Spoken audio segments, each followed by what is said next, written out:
Pinag-uusapan sa social media ang isang MMDA traffic enforcer.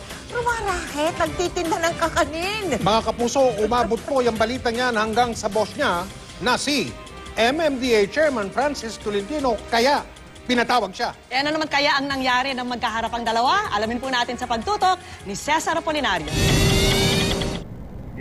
Akalain mong may sinita ang MMDA traffic enforcer na si Fernando Gonzales sa isang nakatigil na sasakyan. Pero maya-maya, may kinuha siya sa dala niyang payong. Si Fernando nagtitinda pala ng kakanin. Nalaman ito ni MMDA Chairman Francis Tolentino kaya ipinatawag siya sa opisina. Kinabahan lang ako. Hindi ko alam kung anong gagawin ko.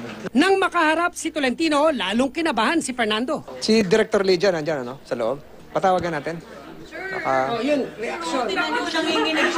Pero iba pala ang ibibigay sa kanya ng kanyang hepe. Nanginginig pa siya man, no? Sir, Relax ka lang, relax. Relax. Mainit kasi ang camera nyo eh. Gawa natin ang paraan ma-promote. kwento ni Fernando, sumasideline daw siyang vendor para sa pag-aaral ng dalawang anak na nasa kolehiyo at high school. Kasi po minsan paghihingi po sila, di ko po alam kung saan ako kukuha eh. Nagtitinda raw siya tuwing rest day. Paliwanag niya, nagsusot daw siya ng uniforme kahit day off niya.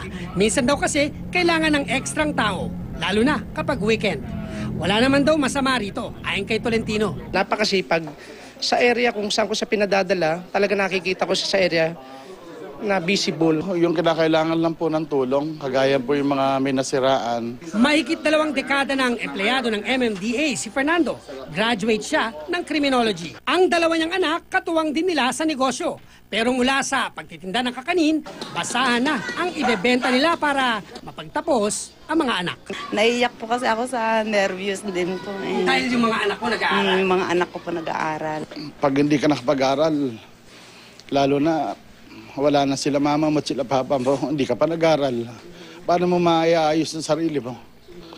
Hindi ka naman tatanggap basta tatanggapin ng isang kumpanya kung wala ka naman pinag-aralan. Cesar Apolinario, nakatutok, 24 oras.